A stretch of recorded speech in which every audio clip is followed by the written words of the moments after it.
what makes a great leader? And as Mike has said, I've been in management for over 30 years. And I was at IBM for 17 years, and I was at Visa for 13 years, and now I work for a small tech company that manages technology alliances. And I'll tell you, I have learned a lot over the years, and leadership is something I'm really passionate about. And so what I wanted to do today was just share with you the things that, from my experience, I've been fortunate to have a lot of positive results and effective teams. So I'm just going to share with you the things that I think contributed to that. In my career, I was very lucky. I have managed just about every aspect of product development. I've managed, the development of products. I've managed quality assurance, events, marketing, brand management, customer service, and even technical sales support. And I've managed groups from 10 people to 500 people. And it really doesn't matter.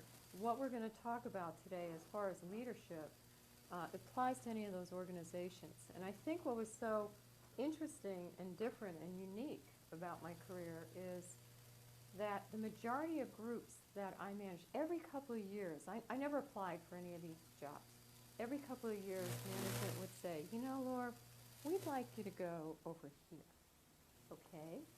And the majority of jobs I got, I had no expertise in whatsoever. It was one of those things I go, you'd want me to go where? Including my first job. So when I started with IBM, I was a programmer, and I was doing communication software, and had come up with some sort of an innovative idea. We had a system, and then we were coming out with a new computer. And I was writing like BISync and SL, this communication protocol stuff, and it doesn't change from machine to machine. So we were going to rewrite the whole thing for this new computer. And I realized that we were writing a microcode, that the languages had the same size instructions and so forth. So I said, instead, why don't we just shove it through an emulator? Just convert it to this machine language, because the code works, and communications program is very complicated. And I can't tell you, we saved so much time, so much money, just worked. But it was just an idea, and I was hesitant. I got to tell you, I was hesitant to bring the idea forward, because I thought, what do I know? I'm some junior programmer. But because of that, when I was 25 years old, they said, Lori, we think you'd make a great manager. We'd love for you to become a manager. And I thought, ooh, that's cool. Okay, so which one of these, little programming groups am I going to manage? Well, not quite in this area. Okay, really, where am I? IBM at that point had 10,000 people. Well, we want you to manage a group in quality assurance. Okay, I don't know anything about quality assurance, but I'll go do that. Yeah, and and they're hardware engineers. They're hardware engineers. Yeah, and what do they do? Well, they test computers. They test them. It's environmental testing. They check to see when you bounce them if they're still going to work, and they put them in temperature chambers, and then they drop them. And I go, and you want me to manage that group? I just had it made no sense to me whatsoever. But the point was that they had, the testing wasn't going well, the chambers were breaking, it wasn't being done efficiently, and they said, no, we just want you to go in. We don't want you to know anything about it. We want you to go in, listen, learn, and then from a leadership perspective, rely on their expertise, right, and then figure out how to make it happen, and that's what I did. And so every like I say, 2.5 years, some new opportunity would come along. Another one they gave me as an example was when I worked on the first PC, they said, Laura, we need software. I said, okay, well, so you're going to give me little programmers and we're just going to all develop this stuff? No, we don't have time for that. You got to go get it somewhere. So I went out and found a company here in California, software publishing, and they put out like an Outlook solution for us, right? And then another time at IBM, I was working on object-oriented. I was product manager for object-oriented Smalltalk, C++. The product was called Visual Age. And I had responsibility for marketing it and generating demand. And so got out there and I generated all this demand, but like we had companies that would say, this is interesting, and I see the little sales diagram where you got all these reusable components and you plug them all together, and isn't that exciting? But I don't understand how I'm going to get from the development environment I have today to this. So they said, Lori, can you figure out some way to put people in place, a support group that would enable people to do pilots? So I put together a whole technical software marketing team, and it really helped us to close on those deals. When I went to Visa, in Visa there was, we had a 500-person customer service group, and they were using a really, really old mainframe application, the service reps, and we had a lot of turnover. And as people would turn over, it took a lot of time to train them. It was like a KICS application. It was awful, and it took a lot of time to actually enter all the information, and the banks paid us for this service. It was like when you lost your credit card, this is who you called. And so they said, Lori, we need to re-engineer this. We need to put in place a whole, client-based solution. And I said, okay. And they said, well, the only problem is the last 3 people failed. I was like, okay, that's great. I'm not sure I want this job. But, I wasn't going to fail. I wasn't going to fail, so I was going to take it and run with it. And, hey, some of these people are not supposed to be here, okay? Okay, I will tell you, Hamant works for me. Okay, I have no idea what he's doing here, but in any case, that's okay. That's okay. You snuck in. I told Casey you couldn't come, so now he's going to be mad at me. So anyway, so then the next thing that I did at Visa was we had e-commerce, and they had a group of people that were trying to put together a solution for authentication. The problem we had when we started doing e-commerce is if you had goods online, okay, just going to say porn sites, but if you had goods online where you couldn't verify that you bought something, people were saying, oh, I didn't shop there. So, and the issuers were like, well, I'm not going to pay money for all these chargebacks. So we tried to put an authentication scheme in place that would say you actually did purchase something. So the guy before me who put it in place, it was technically, did it work? Yeah, but it was so complicated, and it had to do with e-wallets, and that you couldn't implement it. So they asked me to come in and say, Laura, you got to turn this team around. You got to get them to think differently. You got to come up with a solution that's more user-friendly. You have to, come up with something that's going to actually work in the marketplace. And then the last thing, one of the last things I did at Visa was, we were talking about it, was if you think about Visa, they issue cards, and a lot of their focus is on the banks that issue cards. They just want to get as many cards out there as possible. And you probably see every day the news on how angry the merchants are. The merchants hate paying all these fees, and what do they have to pay these fees for? And they're forced to accept these cards. So we realized that we needed to make friends with the merchants. So they said, Laura, we now want you over in this box. Merchant strategy doesn't exist, but go figure out a way to go make friends with the merchants and figure out how you can demonstrate value to them and how you can want them to accept Visa credit cards. So I, put a group of people in place and put a strategy in place to go talk to quick service restaurants and the food people that had the supermarkets, and just spent time thinking about what is your business all about? Because they didn't care about payment. They care about the size of the aisles in the grocery store. They care about, the kids, and the kids want to play in the playground while the mom's buying the food. So I had to understand, especially when you looked at technology is driving more the customer experience. So if all of a sudden in McDonald's, you're going to go pay for your food in the playground versus at the counter, boy, the payment people better start thinking about that, because they could be cut out completely. So it was fun. I met lots of people, learned a lot about different industries, but just once again, another opportunity that I knew nothing about. So the question for all of those was, why was I selected for these positions? What did they see? And I think it was just all about, and that's what we're going to talk about today, is, how do you create groups of people, and how do you create visions, and how do you make the most out of an organization as a leader? Because if you're going to tackle things like that, it's a lot more than just management. it requires leadership. And that's one of the things we're going to talk about today is the difference between management and leadership. I would suggest to you there's a lot of management that's out there. Not so much on the leadership side, and we'll talk about that. I'm sure all of you can think about leaders. I mean, anybody come to mind as the people you really admire and respect as a leader? Tell me someone that you admire or respect as a leader. Obama. Okay. I'm a Republican. But the point is, why? What is it? Okay. And usually when I listen critically, and I honestly ask myself, is there any way to blow a hole in this argument I will? And there is no way can I blow a hole in the argument. Okay. Okay. I mean, so in other words, I think it sounds, I trust his judgment. So you trust him.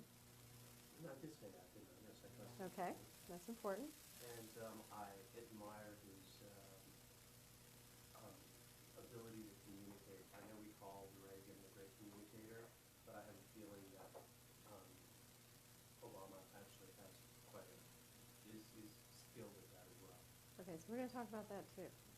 Trust and communications. You hit on two key things. Who else? Who else has somebody that they really admire as a leader? It doesn't have to be a famous person. It could be. I have a whole group of people I admire. I mean, I just changed companies, and Okay. I went to a lot of interviews, and interviewed a lot of people that are like heads of marketing and CEOs, VPs. So at the startup I joined, so the entire founding set of leadership, they're all very compelling. They're all very experienced. So what do you admire? Why do you admire them as a leader, Mike? What do Like so my boss is the vice president of LinkedIn, and I've been a manager for 5 years. And one of the things that I learned in my previous gig is that I did not have enough gravitas. Okay. And my current manager has more gravitas than I've seen in anybody. Just basically nothing rattles him, and Yeah. he's very serious, and he just, he sets a direction and people follow him because he's doing that. And he doesn't get upset. I mean, this has some quality. It's hard to describe. So we're gonna talk about vision. It's another good point, and also doesn't get rattled. We're gonna talk about that too. Okay. So, how would you describe it? I would say, yeah. I mean, just his demeanor, his presence, his. That's a big one. You're gonna see. We will touch on that also. So you've all touched on some really great points.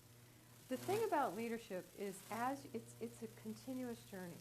Trust me, you've got to focus on it all the time.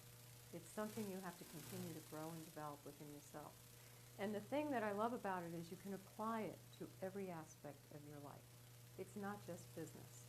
It's community. I put up here parenting. And I'll tell you where I see the difference. So as parents, anybody parents here? Okay, lots of you, okay. As parents, we teach our kids how to tie their shoes, and we feed them, and we put a roof over their head, and we help them to do their homework. I would suggest to you those are just parenting tasks. Parenting. Where the leadership comes in is helping to inspire your kids, helping them to believe in themselves, helping them to build the confidence in themselves, and really think about, what are their qualities? What are their talents? How can they apply those? Can you see the difference between just doing the tasks and actually having an impact on their life? The last one I talk about is coaching. The difference between how many people have played sports? A little bit, okay. And have you had a coach who really you felt was a leader versus a coach? Okay. So when you think of that, to me, a coach, just a coach performing their job is teaching you how to throw the ball, teaching you the different plays on the field, helping you to run faster or develop your skills. Interesting, but not a leader. A coach who's a leader is someone who really inspires people to be the best. In adversity, they could be 27-0, and they've got those kids just out there with spirit, and they're going to keep doing everything they can to win. Mike played lacrosse when he was in high school, and we just said goodbye to one of his coaches. He passed away at 49 of cancer. And I will tell you, there were hundreds of kids that came to his celebration of life. And I think he was a true leader and an inspiration, even in his days of cancer. And I think, because when he had cancer, first thing he realized is, I can't give up. I tell my kids every day, don't give up. I got to fight this battle, and that's what he did. But the point is if you were to ask those kids, what did Coach French teach you? They weren't going to tell you, I had nothing to do with throwing the ball, or they're going to tell you, he inspired me to be the best. He inspired me to get out there and never give up. To me, that's leadership. That gets into inspiration. It gets into motivation. Big difference from just performing the task, right? And I would suggest to you, from my experience, when I see that layer of leadership come into play, it really is the force behind enduring and really effective teams. If you just get in there and do the day-to-day tasks and you manage and so forth, yeah, people are going to come to work and they're going to do their job, but they're really not going to be inspired and be motivated and grow to really to reach their maximum potential. So when you talk about leadership involves strategic thinking. It doesn't just involve sitting there and doing it. You have to take the time. To do leadership, it takes time over and above your day-to-day tasks. You have to think strategically, where do you want to go? You have to be willing to take action. I think you were talking about that earlier. Have to be decisive. You have to be willing to make those tough decisions. You have to be flexible. The world changes so quickly these days. If you just do what is today and don't think about what is tomorrow, it's just going to be more of the same, and the energy and everything else of the group is going to fall. Alignment and cohesiveness, and we're going to talk a lot about that, is really, really important, is how do you create that alignment and cohesiveness? If you don't have a team rallied around a vision and a purpose and a mission, it's just going to be a bunch of people coming to work every day. And things like the innovativeness and boldness. And all of this comes from you as a role model at the top of your organization. It always comes from the top. So if people don't see these things and you're not promoting these things and you're not encouraging these things, how can you expect your people to do this? You just can't. You can't. And this is a really, really important concept. Leaders, you don't get assigned as a leader. You get assigned as a manager. You have to earn the right to be a leader. And to earn the right to be a leader, you have to demonstrate. You have to demonstrate things that others will judge you as a leader. So if somebody would say, "Well, are you a leader?" I can't say I'm a leader. The only people that can judge whether I'm a leader are the people who work for me, or my boss, or the people around me. And say, "Yeah, she inspires people. She motivates people. She makes things happen." I can't make that judgment call. I just go to work and I do my job. Others will do that. So, and we all know, you must know people. I mean, I was a senior vice president at Visa. I had this huge, beautiful office overlooking the bay. Just because I had that, did that mean I was a leader? No. It just means I had a title and I had a particular role. So I'm sure you can all think of people that are in senior level positions that you would go, I'm not sure I'd say they're a great leader. Can you think of people like that? Yeah, right? There you go. Good answer. And what did that do? How did that affect you? How did that affect you, the fact that you just didn't sense, you didn't feel that leadership, and you were working within that organization, I assume? I was happy I was working, and two people that worked with me had left and gone to the startup. Mm-hmm. And normally, I get recruiters who change me all the time. Normally, I would just blow off the recruiter, but because my management was like, they're not impressing me anymore. They're not. One problem is that several managers above me had all left. They were all new managers, and they were just not leaving. Well, doesn't sound like they were motivating you. It doesn't sound like they were inspiring you. It doesn't sound like you felt confident in their leadership, right?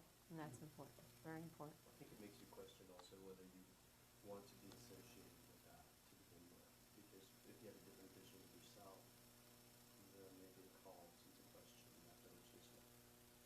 Hang on to that thought. We're going to talk about that at some point too. Understanding yourself. Very important. and how you fit in or don't fit into a particular environment. We'll talk about that. Yeah, very good point. And a leader, you are the role model. So you got to understand, if you want to, a leader should be creating the optimism. They should be creating the courage. They should be building the confidence. Especially in today's world, I can tell you the business we're in, I told you we have competing companies that come together and form these technology alliances to develop standards. They're not happy campers all being at this table. Let me tell you, it's not a pleasant situation because they kind of think they want to cooperate, but they're really competing. And so the point is I think every day we all face challenges. And the world is moving quickly, and technology, especially we're in the technology space, a new competitor every single day. And people are on our back to get these solutions out and make sure that, we're competitive, we're selling, and it's just a lot of demands and a lot of challenges. Well, if you want your team to overcome, it's very easy for people to just, have meltdowns and think, oh my God, this, how many people you see walking around, oh, this sucks, I hate this is awful. You as the leader, you have to create optimism. You have to say, we can make this happen. And because if you at the top don't create that, it's just not going to happen. And a great example of this, one that always comes to mind for me is, I'm sure many of you are familiar with the Apollo 13 mission. That to me was a perfect example. There was a man, Eugene Kranz, who was the head of mission control. That was his mission. And he was in mission control, and he gets this notification that 3/4 of the way to the moon, there's a major explosion on the spacecraft. They have 4 hours of oxygen. 4 hours of oxygen left. And they're 3/4 of the way to the moon. Now, there were a lot of people in mission control that went, oh my God, well, ooh, wow, that's kind of sad. I guess it's all over. And he refused to believe that. So as the leader, he said, his initial words were, failure is not an option. We are going to bring those astronauts home. And he set the tone, and he set the spirit, and he set the, the optimism. And were you going to ask a question? Perhaps I'll ask it after you make a point. Okay. Sorry. So he thank God for the astronauts. Somebody was there to say, we're going to make this happen. Is it a huge task? Sure it is. But he's just said, we're going to make this happen. And so he took all the experts, put together tiger teams, and needed creative solutions. He's kind of like, are you in this with me? Innovative solutions for, they had an attached lunar module. So they were transferring the astronauts into the lunar module for the extra oxygen and so forth. And then he needed all this precise data to figure out how to reroute the spaceship to come back and land on Earth. Long story short, they were successful. So you can imagine the sense of accomplishment that he and his team had. The astronauts, thank God they had this guy. There's people who said, okay, bye-bye, see you later. But that's leadership. That's leadership. That example falls right into a question that I had when we were talking about being a leader and demonstrating that. And maybe it ties into gravitas. So in a situation like that, this particular leader must have had a moment where he questioned himself. Yes. Must have had a moment where he just questioned the ability to succeed. Yes. I have a vision of maybe putting your head, your hands into your head, your head into your hands. And I'm just kind of wondering, as a leader, do we show that side of ourselves? Do we show that vulnerability? And you say no. No, you're going to have that feeling. You know who had that feeling? Because I happen to know him, and not real well, but remember Sully when he landed the plane? Yes. Okay, so he lives in Dan. We happen to know. I know him a bit. His first reaction when those engines went out, he'll tell you, was, oh shit. And he said he knew he was trained for this. Right. He said, okay, that was his moment. Oh shit. And then it kicked in. But that Failure was was not an option. It was a a private private moment. moment. Yeah, he didn't announce on the thing, oh shit guys, we're going down, It's not good, no. Let's pull it together. Let's pull it together. I'll try and see what I can do here. Okay, that's No. not the way. And Okay, that's okay, why I it's understand. hard for a leader. Now, I will suggest to you, as leaders, you have peers, okay? And you guys, you can shut the doors and you can dump all day long. Everybody needs to have a little bit of relief. But as far as your team goes, you can't hope that your team is going to have optimism, courage. If you're walking around all day long going, oh, we can't do that, that's not going to happen, or that's not going to work, or oh my God, I don't think I can. Think of, they're looking to you for that hope and confidence. They're looking to you. I will say I was on a Southwest jet one time. I don't think they have that same philosophy, but we hit this major turbulence, and the pilot gets it. They think, I guess it was humor, but he goes, wow. He goes, well, we're rocking and rolling. If you're feeling it back there, man, you should see what it's like flying this airplane up in the front. Okay. Weren't so many people that thought that was great, but he was having fun with it. So yeah, to answer your question, you have to, it's hard, yeah. You can talk to yourself, but you don't want to, yeah. Now, you can tell him afterwards, like Sully did. He told us afterwards he had an oh shit moment, but yeah, I don't know that I would. Okay, so talking about management, the difference between management and leadership. So well, I told you when I was 25 years old, I was offered this first management position with these hardware engineers and all of that. And I went into the office, and first of all, it was a little weird. I realized I was sitting on the other side of the table, and people were coming in, and they were asking me for things. And that was a little like, ooh. So the senior engineer comes in, and he sits down. This is like my second day. He says, I just need to get something off my chest. I said, okay. And mind you, I'm 25, and all the engineers are about in their mid-40s, and I look like I was about 12. And so he comes and goes, I need to get this off my chest. He goes, I wanted your job, and I didn't get it, and I'm not really sure why you're more qualified than I am. But, I'm a loyal employee, and I'll do what I can to help you. Okay. And he got up. I have one of those. That's when did you have one of I those? have one of those right now. Okay, so that's when I realized, I was in there and I was thinking about, boy, we need to improve our processes, and the quality isn't great, and gee, I got to do something from execution and productivity. I very quickly realized this was not my main focus at this point. I had to focus, and that's when I understood what leadership was about. I realized that before I could make anything happen, big one was I had to create relationships with these 8 engineers that I knew nothing about. They knew nothing about me. I knew nothing about them. So we had to start getting a sense. My job was very different. I had to explain to them that you guys are the experts. That's not what I'm here for. I'm here to listen to you guys, learn from you guys, and wrap some creative thinking around that, and then hopefully work as a team to make that happen. So it was about relationships. It was about vision. What are we trying to achieve? Well, we want the chambers to be up 99% of the time instead of whatever. We want to shorten the test cycle in half. We want to make sure that there's 10% fewer defects or whatever it was. You had to put all that in place. And then through the development of the relationships and trust, it was, are we all in this together? Do we feel this is the right set of objectives? Are we going to go make this happen? And then a lot of it comes to principles and values. It's them getting to know me. What am I all about? Can they trust me? Do I do what I say? Do I demonstrate integrity? So I learned real fast that this was interesting, and yes, this is what I had to do. But as I told you, every 2 years, I was offered a new job in a new area that I knew nothing about. And so this is where I had to start, was up here. And without this, there is no way. I would have come into these groups, and it would have been a failure. I would have been saying, well, let's change this process. So they were saying, change, right? Let's change this process. Well, I'm not going to change that process. I don't know who you are, what you do, or why you even care about me. Really, really important. The first thing to think about is, us as individuals, there are kind of 3 key dimensions of who we are. And it's really important to understand who you are and how people perceive you as an individual. So the first part is just, your values and beliefs. Because your values and beliefs are going to translate into the culture of that organization.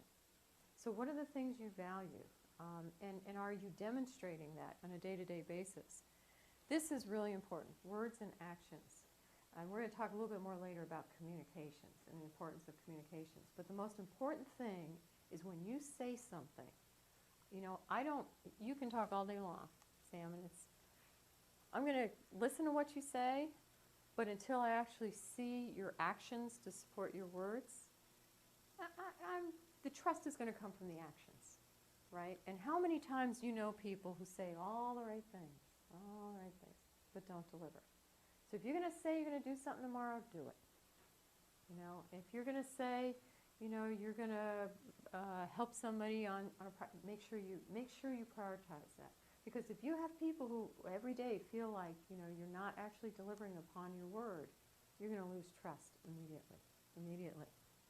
And then heart and soul. People just understanding what you're all about. You need to demonstrate passion in what you do. People will determine right away whether you're genuine or whether you're just, you know, telling them what they want to hear. So people understanding what's important to you. What are you passionate about? And you said something, you were talking about that earlier. Do you align with an organization? And I'm going to suggest that if a company you work for from a cultural perspective, or just, you know, what the company's all about, if it doesn't fit with you, it's going to be hard for you to be passionate. People aren't going to see your heart and soul. And what's important from a leadership perspective is at the end of the day, you leave your footprint on people. It's what I was telling you about, you know, Coach French.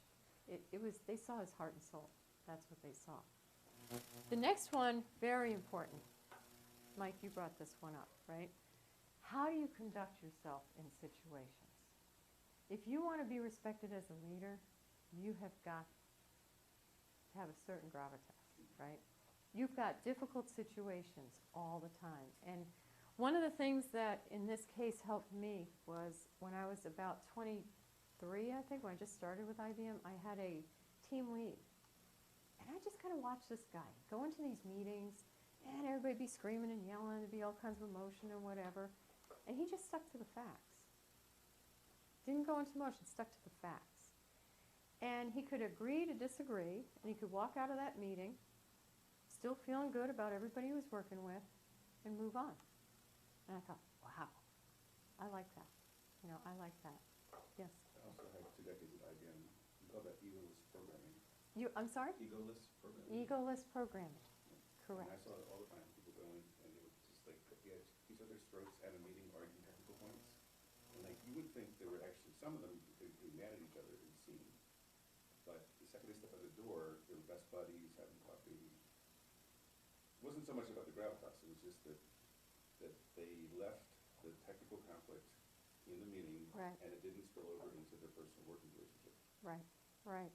I've had so many people, you know, just say, oh, God, Lord, you got so much patience. If you learn to conduct yourself, I think, in that way, you'll enjoy it. You'll never find conflict an issue.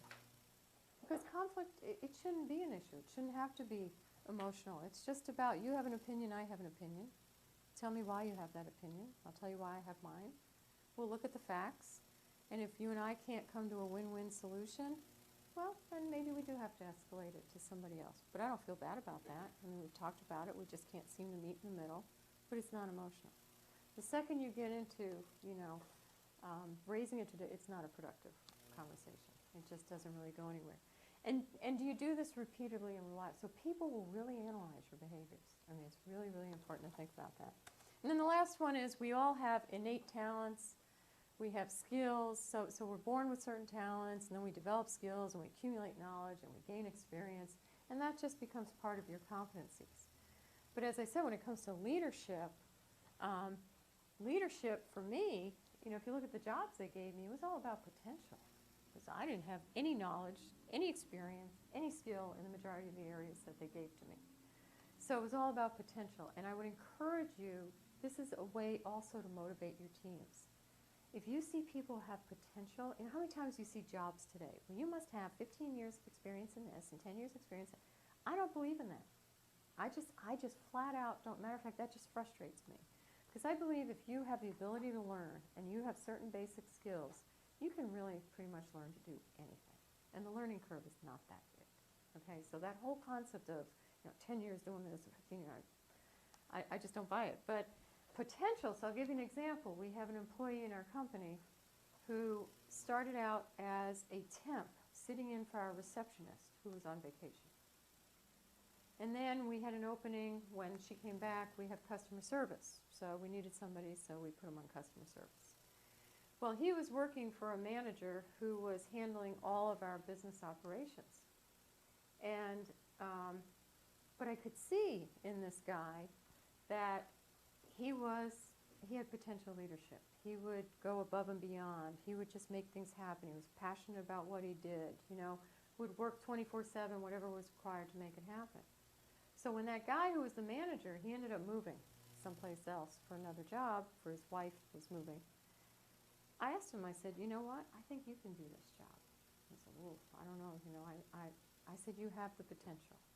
I said, so let's just, you be the team lead, I will coach you, I will mentor you, I'll work by your side. And he's grown into that job, and he's the perfect person for it.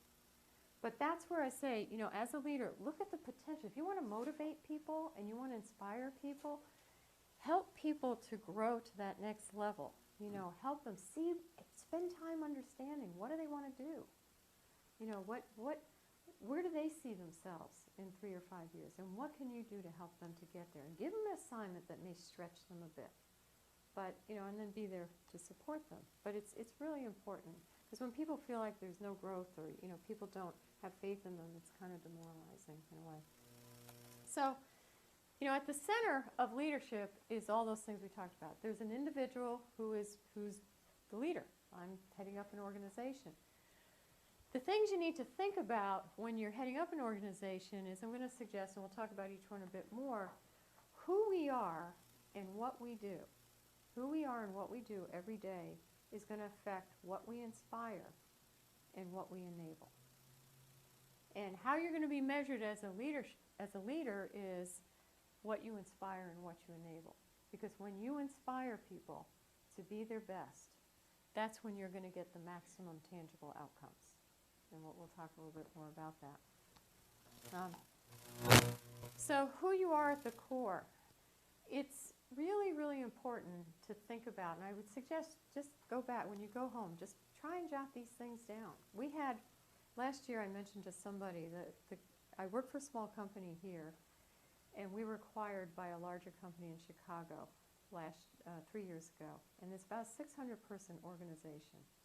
And the CEO of that company is just fanatic about leadership. And you don't see that too much these days. So he's the CEO of a 600-person company. What he does is every year he invites 12 people. So I was invited last year. You spend 8 sessions with him throughout the year, 2 days each. So 16 days you spend with your CEO, with 12 other people. And this is what you do. You think about, you do a lot of reflection on who you are and what you do and what you inspire and what you enable. And it's amazing when you take the time to think about this. There were people who were looking at their life purpose, their professional mission. They weren't sure that they were in the right job. You know, they hadn't really thought about, does it really align with who I am? So, you know, when you look at things like your life purpose, I'll give you an example. For me, going through this and really thinking about this, I've recognized that what I like to do is mentor, teach, coach, grow, and develop people. That's what I like to do. That's what I enjoy most in life. So even going forward, you know, I retire someday. It's got to be something like that. That's what gives me satisfaction. It's interesting because in a way, if making this observation from what you've described as the career trajectory, that's sort of what happened for you to make you successful. It's interesting that you've adopted that or internalized and felt that you can share that now with others. Right, and that's a good point. Why that, I don't know. I had a lot of people invest in me, and maybe that inspired me in a way. It's just been, it's a fun thing for me, especially at this stage. This is a stage I love giving back. So management to me is all about, it's about, I like to make a difference in the business, but I like to grow and develop the people to make sure they're inspired to do what they're doing. So that is what, yeah. But think about it. Go home and think about, what is your life purpose? What inspires you? What makes you excited when you get up every day? Just write it down. Try and write it. It's easy to go, yeah, I have a life purpose. When people had to write it down, I'm not really sure what my life. One person didn't even know what their life purpose was. Professional mission. For me, it is, I love to grow and develop. I don't like to be an individual. I like to be a manager. But to grow and develop organizations, get them to that level of being inspired. But to then actually enable change. So if I'm, every job I had was about enabling change. Either something was broken or it was a new area that you needed to do something with. If you get to the point where the organization is stable and it's just running like a charm, I'm not interested in it anymore. Okay, that's just who I am, and I know that. So you want to think about what is important to you. What do you want to achieve? What is your professional mission? What do you really want to achieve? As we said, spoken and lived values. I know what's important. To me, what's important to me is integrity, trust, honesty, people doing what they say they're going to do. That accountability is really important to me. So think about for yourself. So to your point earlier, if you're in an organization and they don't value those things, I'm probably in the wrong organization, right? Because that's important to me. I'm going to work with Micah, but if the whole company really doesn't represent that, it doesn't feel real good. You know, so it's alignment of who you are with the culture of a company and the people you're working with. Yes. And then your beliefs and assumptions. I have, write down your beliefs. I'm going to share them all with you, but I've realized, well, I have a lot of beliefs, right? You're kind of surprised by how many beliefs. You just write them all down someday. A big one for me is I believe you have a choice when you wake up in the morning. You either look at the glass half full or half empty. And I believe that's a choice you make. I prefer to look at it half full. Others, maybe not so much. But that's important to me, and I like to surround myself with people who look at the glass half full. So that's also part of management. Sometimes you get to select your teams and your people. So it's important that you select people that share your values, that share your beliefs, right? Very, very important. And then dreams and aspirations, we should all understand what we're striving for, and the path you're on, is that really in line with where you're headed? What you do is simple. It's really the application of your talents, your knowledge, and your experience. These are things as a leader you just must do. And as we talked about, this takes time. This isn't your day-to-day, just sit down and do your tasks. Very important to present a vivid picture of the future. It's funny, when I worked at Visa, they had a mission statement that was 14 miles long. I can't even tell you what it was, okay? And we used to ask people, what is the mission statement for Visa employees? Nobody could tell you. Now, how could you be working in a company when you really don't understand what the goal and objective is? That's not great. And then if you take it a step further, what's most important is if every single person in your team needs to understand how what they're doing ties to that.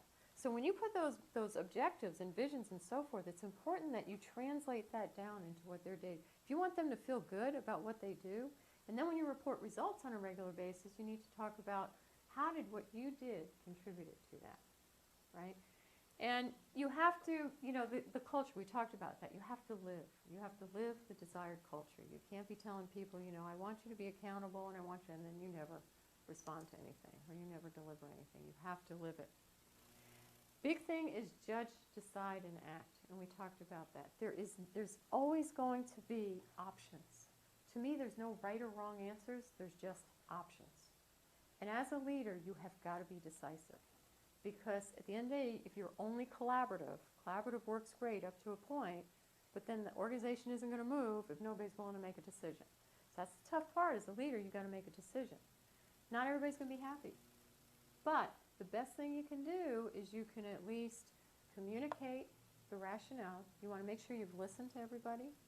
You've heard what their ideas are. And then you as a leader got to digest it all and say, for this reason, this is the decision I'm making. And make sure that people understand your rationale. At least they can understand where you're coming from. And they can embrace it. Because, you know, you can't just let 3 options sit out there forever. Communicate. And you brought this up. The big important piece on communication, when I think of what I do every day, what do? That's all I do. I communicate. I don't do the work. They do the work. He does the work. I don't do the work. He does it.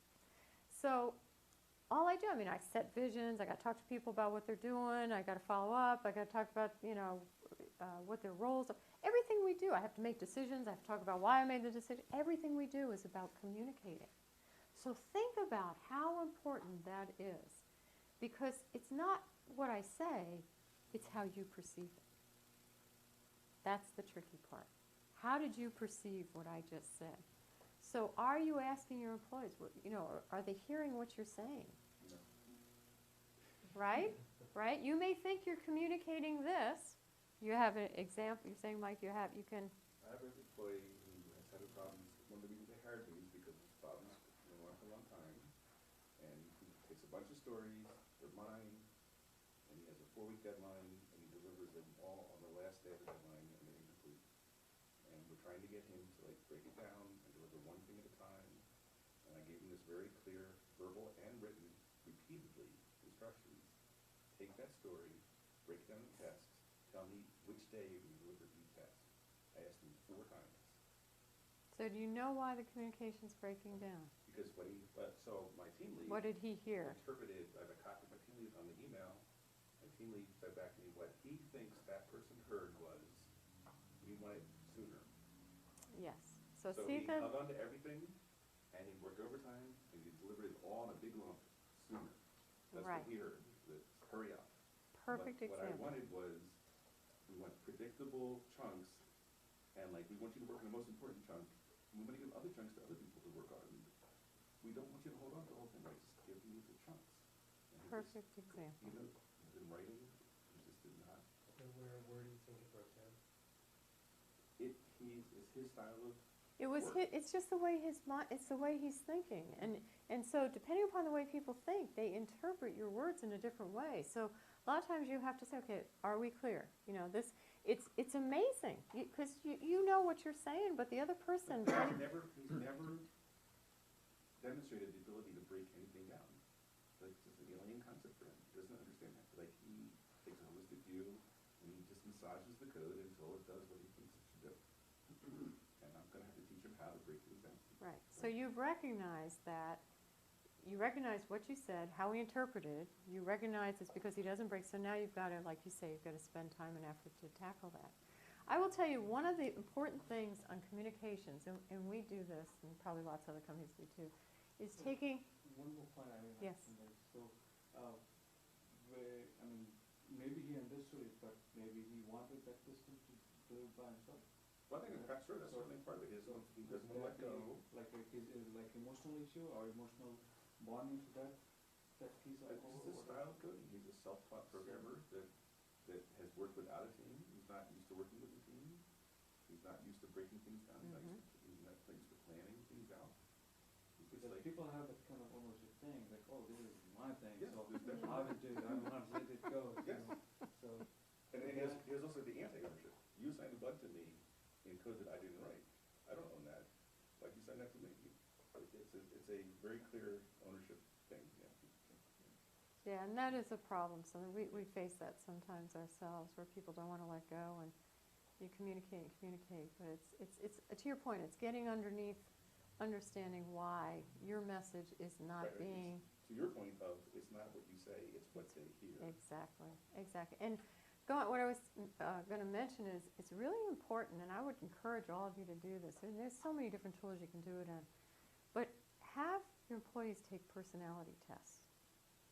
Because the other thing is how I talk to Sam may be very different to how I have to talk to Mike or how I have to talk to Hamad.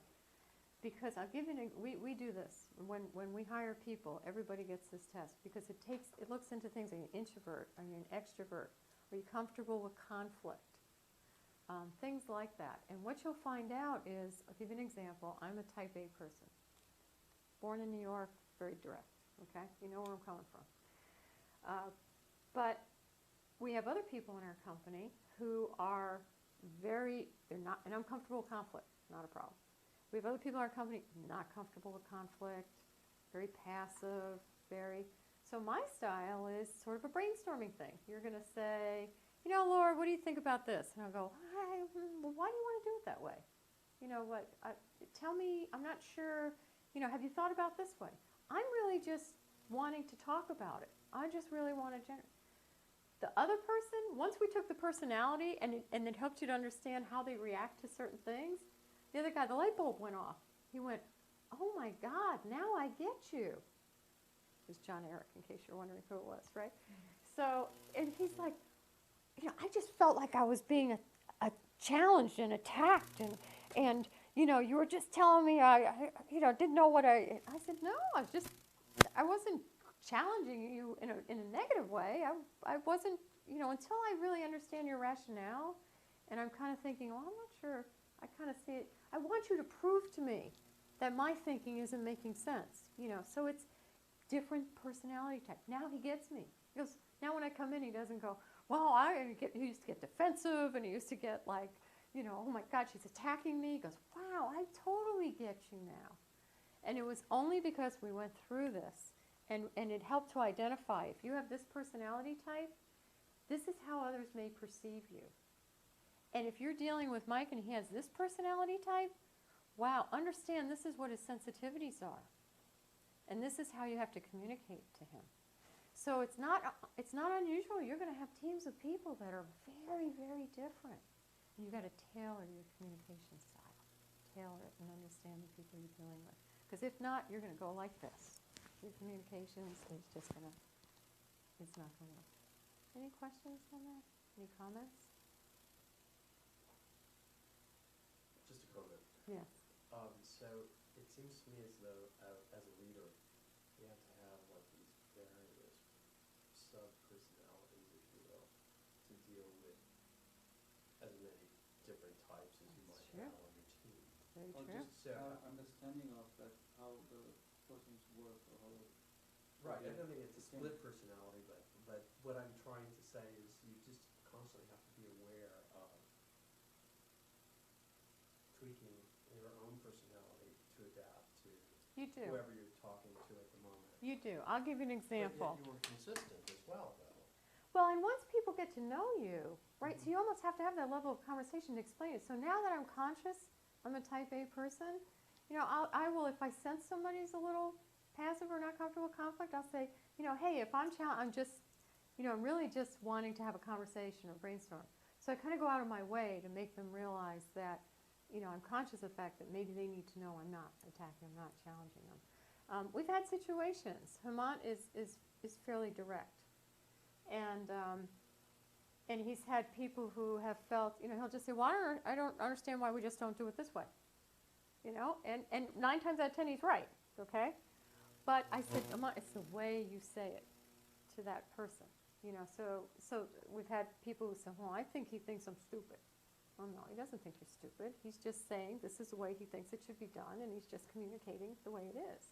But you can see that was communication style. And once they understood, no, you're not stupid, he actually, but it brings it to a different level. But it is a conscious, and yes, and you do have to deal differently with different people. Because I have some people, if they're type A, I can go, hey, okay, this is it, I just want blah, blah, blah, blah, blah, blah, blah, and we're all good, we walk away.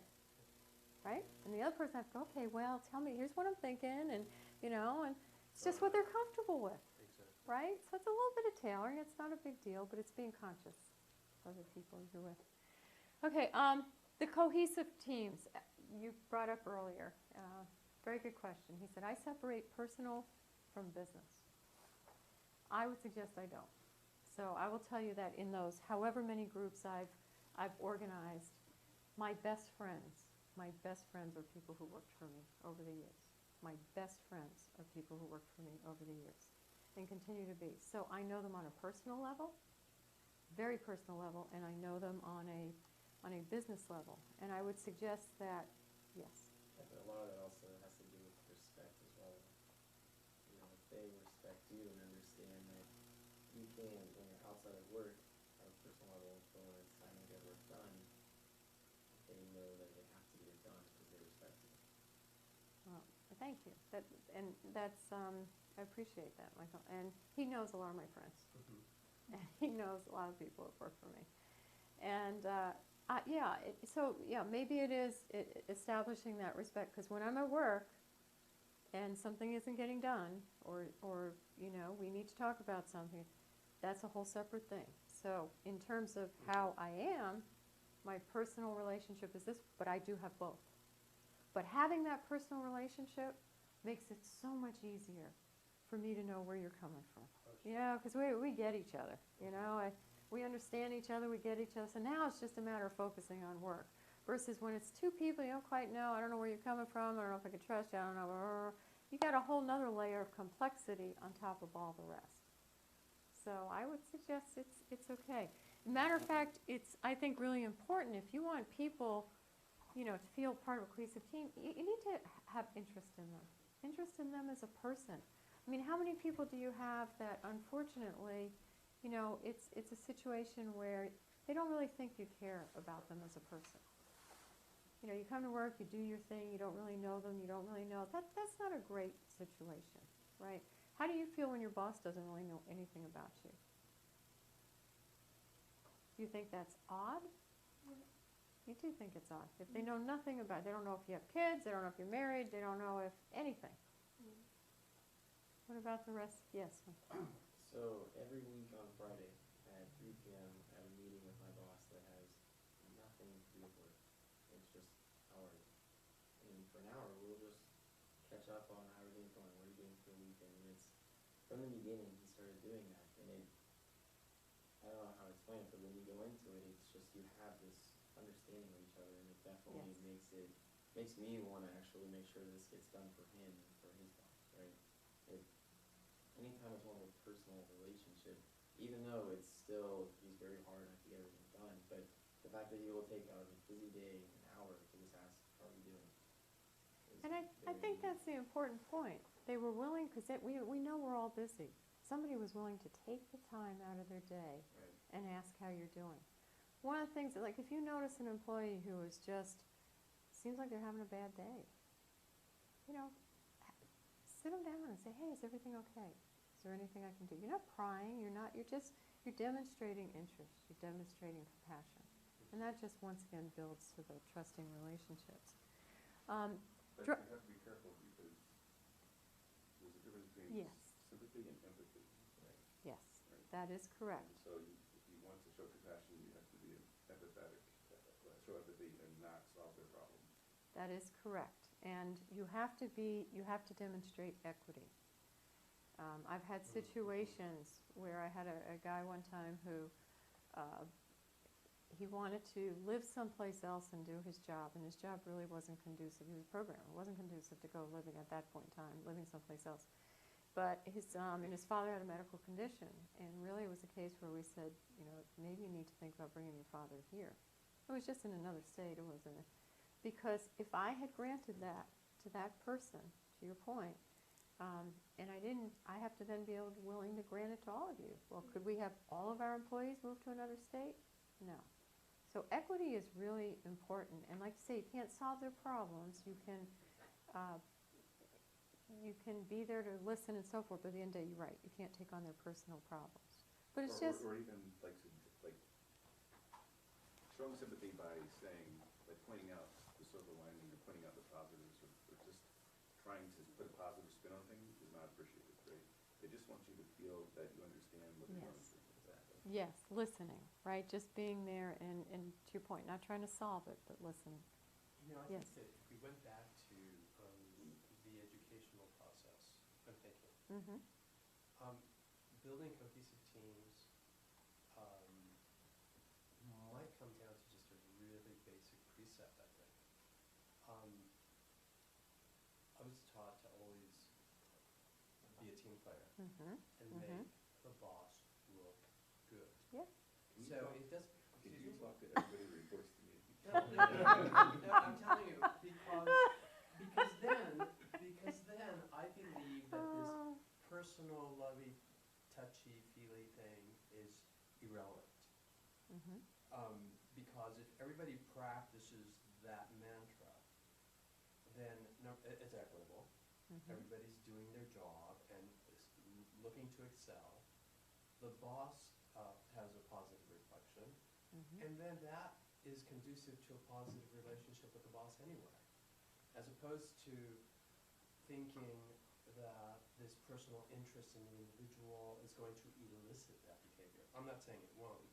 Right. I'm just suggesting that it might be a longer process.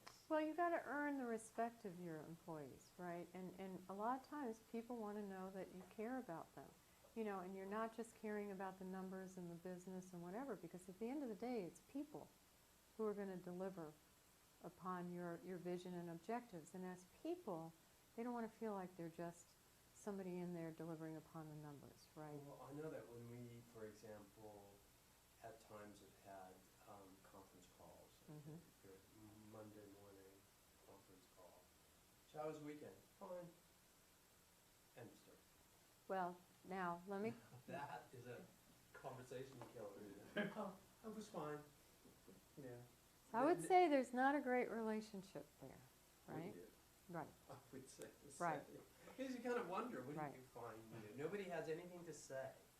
right, You know, like, oh, you know, I went to this great right. event, or, you know, nothing. It's sort So of like, there's- how could you possibly have such a boring existence that you didn't do anything? But there's some underlying thing there that they don't, that it's not an environment where they really want to share. Sure. So there's something there, you gotta get underneath that to say, if they're just saying, fine, most people love to talk about what they did for the weekend. To them, it's not, right, it's Sort of irrelevant it's like, do they really care? Do they, yeah. Do they really care? So it does come down to that they have to feel sincerity that you do care, Shouldn't that come from right? the leader, though? I mean, the leader From should the- be able to say, so, how was your weekend, guys? You know, I went here, there, did this, and that. Okay, if you put yourself out there and you share, then it's more likely than not, you know, I'll be prompted to say, oh, yeah, I went to a great exhibit or whatever. Yeah, obviously, I've Sure. got to kind of participate. I can't just sit back and say, oh, well, I had a fine weekend, and not elaborate. If my boss is sharing, then I might be so inclined, but if he doesn't If you open feel up- he really cares, I mean, let's face it, we all know bosses who walk around and say, they're just doing the motion, right? And if you feel it's just a motion, so how was your weekend? You know, I really don't care, but just, we know people that do that, right? So how was it? Well, okay, I went around and I talked to them. You can feel that versus, hey, how did it go? And so, and there's always going to be people, don't get me wrong, there's always going to be people you're not going to strike a relationship with. So don't think that's going to be 100% on your teams. But again, it depends on the personality of the, the team. So if that person is not willing to share, openly with everybody, then he will not share. Right. So even if you ask one-to-one, he will share, or he might share. Yeah, so it's not It's based on everybody's the- going to. The personality types as well. Mhm. Like if they are ready to open in a group versus, they are comfortable with one-to-one. But I would suggest if you have a whole group of people and nobody is willing to answer, right? Because like Vermont says, there's some personalities that may not. But if nobody's willing to answer, there's something wrong with the dynamics of that group. Oh, Okay. yeah. Something wrong with the dynamics of that I group. would tend to agree with you. Right, okay. Resolving conflict, very important as a leader. And as I mentioned, building capability, leadership capability, help your people grow. Last two areas here are what you inspire. So when you look at what you do and the actions you take, all the things we just talked about, that's going to elicit certain actions, emotions, and behaviors. And what does inspiration mean? Inspiration means what you inspire people without any sort of, a promise of a reward or a threat of a punishment. You can tell when your people are inspired. You can tell people who believe in what the organization is trying to do. They contribute. They are loyal. They're committed. They're accountable. They take things and they run with it. Okay? When you see that happening, there's trust, there's hope, there's passion, there's loyalty. They're willing to take risk. They're willing to put themselves out there. That's when you know you've inspired somebody. If you see these things, you have been effective at inspiring them. And then when you think about what you inspire, if you inspire people, that's going to maximize, at the end of the day, you're measured on the tangible outcomes. What are the tangible outcomes of your team? So I would encourage you to go back and think about and write down, what do you want those outcomes to be? Do you have those very definitively put in place? And can your team, can they articulate what those are? So what are the financial results you're looking for? Is there a financial measurement? The culture you're trying to create, when you look at your own values and beliefs and so forth, is that the culture that you've created? Change. You should always look at not what is, but what can be. What change do you want to make happen? Every day what I do is when I drive to work, I think about yesterday. And I think about what in my day went well and what were the things that I didn't think went so well. And I focus on that the next day. Encourage every day. Think about the day you